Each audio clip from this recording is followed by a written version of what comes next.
asociacionin, e dim që edhe vendimi i fundit që është marrë për ligjin për të huajt, po ashtu ka të bëjë me vetë menaxhimin, vetë qeverisjen, ka të bëjë me zbatimin e zëdhënicës. Këta janë vetëm hapat e parë drejt zbatimit. E tha që ka pas edhe takime të fshehura, të cilat ne si deputet që është dasht me i ditë, e me qenë të njoftuar në çdo hap, fatkeqësisht nuk kemi asnjë informat sa i përket zhvillimit të dialogut. Po ashtu, i kemi më shumë se 3 vite që as Albin Kurti e as vartësit e tij, pra ministrat, nuk kanë raportuar as në komisione parlamentare e as në Kuvend të Kosovës.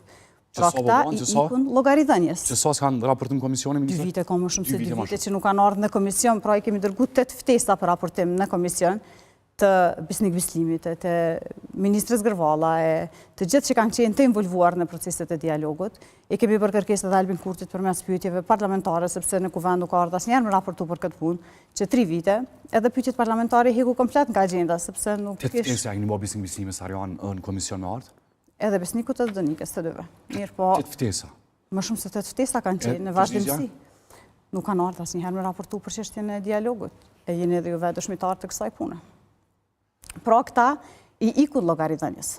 Në çdo hap, në çdo vendim që kjo qeveri ka marrë, i ikut llogaridhënies sa i përket Kuvendit dhe deputetëve që në fakt jemi vetëm institucion që kemi mandat që të i dim të gjitha detajet në këtë proces.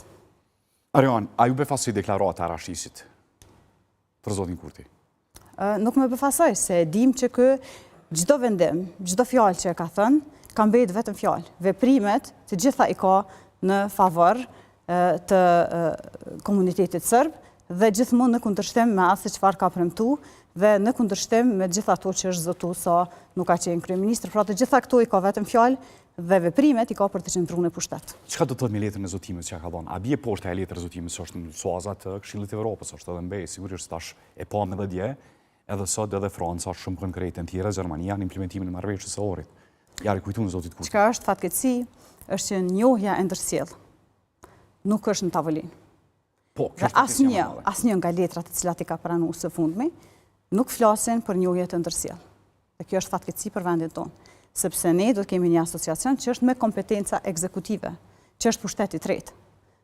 Dhe kjo nuk është dashur asnjëherë që ndodhë dhe nuk ka qenë asnjëherë plan e as pjesë e marrëveshjeve të cilat janë të akorduar nga kryeministrat e mëhershëm. Arion, letra zotimeve, a bie poshtë asaj letre zotimeve apo është aktive? Se janë zotimet cilat janë në shu? Letra zotimeve është aktive, sepse është nënshkruar nga 3 krerë të shtetit. Pra 3 të cilët janë pozitat më të larta në shtet, është kryeministri, presidentja, kryetari i Kuvendit atëherë. Andaj vinë kërkesat për Francës specifike nga Macroni edhe nga Gjermania për implementimin e marrëveshjes së orit? Sigurisht që po, nga gjitha shtetet e Bashkimit Evropian të cilat e njohin Kosovën si shtet të pavarur dhe sovran, patjetër që i kanë kërkesat e njëjta dhe nuk janë të reja, këto kërkesa i kanë pas në vazhdimsi. Arion, si e pe marrëveshjen për legalizimin ose aplikimin e serbëve që jetojnë në Kosovë në brenda strukturave paralele për cilat tash Sovjet zoti Kurti ka thonë që tashmë nuk ekzistojnë më ato Kosovë, vjen tërheq pi Kosovë, i kemi larguar prej Kosovës edhe nuk ekzistojnë mëzyret ilegale. Si ke pa marrëveshjen? Nuk përshëndet nga BE-ja zatën pas ti vendimit të larguar në të gjitha masat financiare të BE-s ndaj Kosovës. Si e pa të si marrëveshje? Këto vendime janë jashtëzakonisht shqetësuese. Janë shqetësuese për faktin që po shkelet sovraniteti i Republikës tonë. Dhe Albin Kurti që plot 5 vite thotë që ne po shtrim sovranitet. Ky është bërë një legalizim i dokumenteve që kanë dalë nga strukturat ilegale të Serbisë. Dhe këtë çështje ne kemi ngritur disa herë në Kuvend. Fatkeqësisht nuk kemi marrë asnjëherë përgjigje. Dhe krejt këto dokumente të cilat i pranon sot Albin Kurti, që janë të dalë nga institucionet ilegale që veprojnë në Republikën e Kosovës, janë dhe përbëjnë shkelje të sovranitetit të Republikës tonë. Ju konsideroni këto shkelje të sovranitetit dhe dha zoti Kurti sovranitetin? Patjetër që po. Këto nuk janë dokumenta që lëshohen nga institucionet të Republikës tonë, pra nga Ministritë përkatëse. Këto janë dokumenta të cilat lëshohen nga disa institucione që janë ilegale, që dhe zoti Kurti din që janë ilegale, sepse vetë i ka qujtë të tilla, ashtu siç i kemi qujtë edhe ne.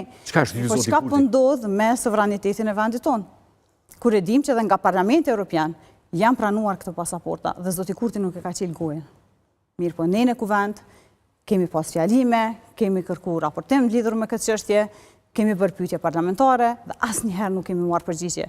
Por përgjigjen e saktë si çfarë mendon zoti Kurti dhe çfarë vepron, e morëm pikërisht tani që vetëm i legalizoj dhe i nje këto dokumente. Arjan, çka e ka shtyr zotin Kurti? Çfarë mendon se shtyti zoti Kurti të pranojë një zot të tillë? Tu e ditë se çdo politikan e kaluan prej zotit Tashi deri te zoti Haradinaj kur arrini marrëveshje ndërkombëtare në cilat vetëvendosjen aty konsideronte se po bojnë shime, thoshte se janë të shantazhuar, thoshte. Unë nuk pranoj, nuk jam as i shantazhuar, as i shitur. Çka përshtin zoti Kurti të pranoj kësi marrëveshje për të cilat i ka kundërshtuar vetë? S'kemi besu, për shembull, në shumë pjesë kemi besu asnjëherë se zoti Kurti mund të pranoj marrëveshje të tilla. Jo vetëm këtë marrëveshje.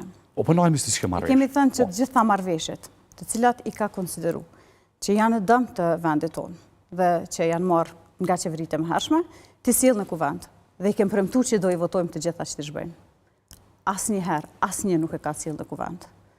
Jo vetëm asociacionin, të gjitha marrëveshjet. Për gjitha marrëveshjet? Po, që të jetë në kuvend të Republikës dhe votën tonë ka si Parti Demokratike dhe të zhbëjmë. Nëse ai po i konsideron që gjitha janë dëmshme, patjetër që ne i pranojmë si të tilla dhe i votojmë në kuvend. Pse nuk i ka sjellë në kuvend? Ka keni pas përgjigje për lëvizjen e vendosjes? Nuk i ka sjellë në kuvend. Asnjëherë as për lëvizjen e vendosjes dhe as për Albin Kurtit. Përkundrazi, nuk e di ju kujtohet një deklaratë e Glauku Njuftësër që thotë me kthy asociacionin në vitin 2013 e konsiderojmë të suksesshëm. Sepse në marrëveshjen e Ohrit e kanë pranuar denin shtat me të cilin pranon që asociacioni, e ka hik asociacionin e ka bërë me vetë qeverisje, vetë menaxhim. Dhe kjo është pushtet ekzekutiv, është pushtet të tretë. Çka është shtyti zoti Kurti? Përderisa tillë ti sun të shitur, të shantazhuar. Çka është shtyti zotin Kurti? Keni ndaj far opinion, ndaj far mendimi? Çka është shtyti zotin Kurti pranoj një marrëveshje të tillë? Për të thënë po flasëm pesuni si legalizim i struktura paralele të njerit dhe cënimi sovranitetit të vendit. Tani këtu kemi më shumë të bëjmë me interesin e vendit tonë. Duhet me qenë një kryeministër i cili e dje spari pavarësinë në vendit tënë, e dini që ka qenë kundër pavarësisë të Kosovës, e një flamurin ka qenë kundër flamurit të Republikës tonë, e ka quajtur me gjitha epitetet, flamuri Lara Lara dhe gjitha epitetet tjera që i ka dhënë Republikës tonë, dhe të gjitha këto fjalë që i ka pas më herët, premtime zotime, i ka bërë për të vetmin qëllim dhe të njëjtin, që të jetë në pushtet. Sot kur është në pushtet, ne jemi dëshmitar që 2 vite krejt çka shohim që po ndodh në Republikën tonë, është vetëm privilegj të pushtetit që i ka Albini. Dhe shërbimi ndaj qytetarëve nuk ekziston askund, sepse me privilegj, me pushtet vjen privilegje. Dhe krejt çka shohim që 2 vite ka vetëm privilegj dhe nuk ka asnjë llogaridhënie. Dhe kjo nuk është vetëm që 2 vite, që 2 vite është pa llogaridhënie në pushtet. Të gjitha ato miliona të cilat shpenzohen janë paratë e qytetarëve tonë. Ndërsa sot ne nuk kemi as shëndetësi, as arsim, as politikë të jashtme, as politikë të brendshme. Kemi shkelje të ligjeve dhe kushtetutës, pra kemi më shumë se 16 ligje të cilat janë shkel. Domethënë gjykata kushtetuese ka konstatuar që